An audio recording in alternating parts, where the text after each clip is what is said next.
Hello प्रीति।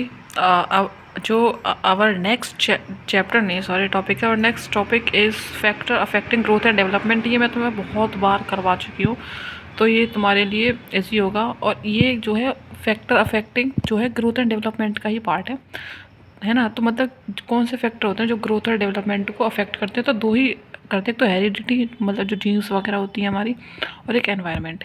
ये दो चीज़ हमारे डेवलपमेंट ग्रोथ को अफेक्ट करते हैं। तो लिखा हुआ है कि heredity and environment are powerful factors that influence the development of an individual. We can not done much more regarding his heredity development. मतलब किसी भी पर्सन के हेरिडिटी के रिगार्डिंग मतलब हेरिडिटी को लेकर हम कोई भी चेंज नहीं कर सकते, हम कुछ ज़्यादा नहीं कर सकते हैं। लेकिन किसी भी बच्चे के एनवायरनमेंट को हम कंट्रोल कर सकते हैं, उसको हम और फेवरेबल बना सकते हैं। मतलब जितना अच्छा हम कर सकते हैं एनवायरनमेंट, उतना अच्छा कर सकते हैं। ठीक है, तो हम हेरिडिटी के साथ कुछ नहीं कर सकते, लेकिन एनवायरनमेंट को चेंज कर सकते हैं। और ये दोनों ही ग्रोथ और डेवलपमेंट को अफेक्ट करने के लिए बहुत पावरफुल फैक्टर्स हैं। इसके बाद कह रहा है कि एनवायरमेंटल फैक्टर्स अफेक्टिंग डेवलपमेंट। अब एनवायरमेंटल फैक्टर्स को अगर हम कंट्रोल कर सकते हैं तो कैसे कंट्रोल कर सकते हैं, और ये एनवायरमेंटल फैक्टर्स क्या हैं वो पढ़ते हैं।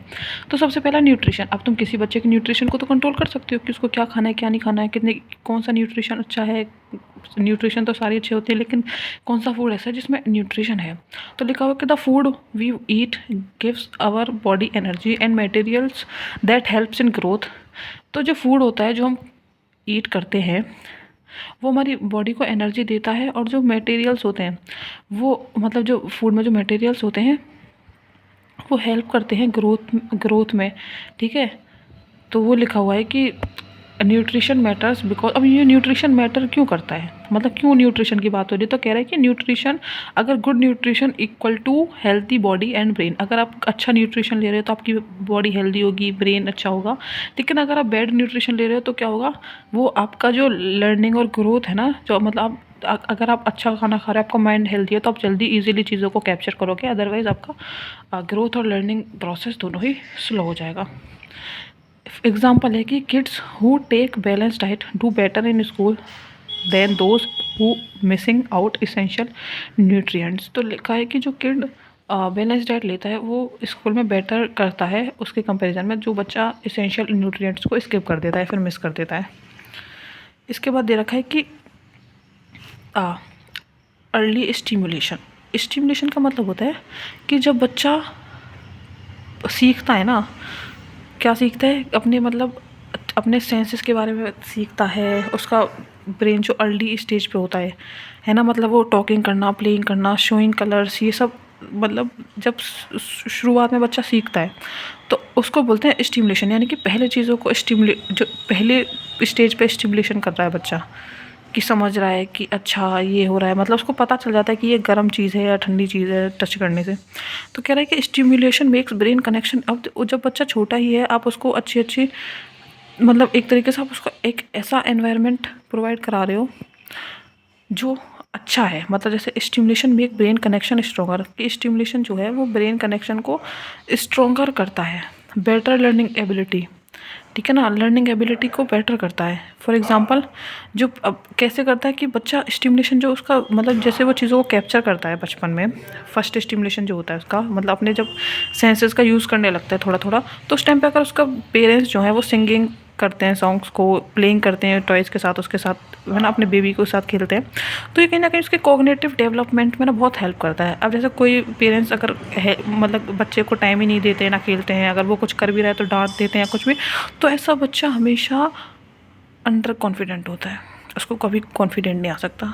तो अर्ली स्टिमुलेशन, तो ये भी कहीं ना कहीं एनवायरनमेंट का पार्ट है कि नहीं, कि आपके पेरेंट्स आपको किस तरीके से पाल रहे हैं। तो ये भी एनवायरमेंटल फैक्टर हो गया, न्यूट्रिशन हो गया। अब सेकंड मतलब एक और है अभी, and that is child rearing practices.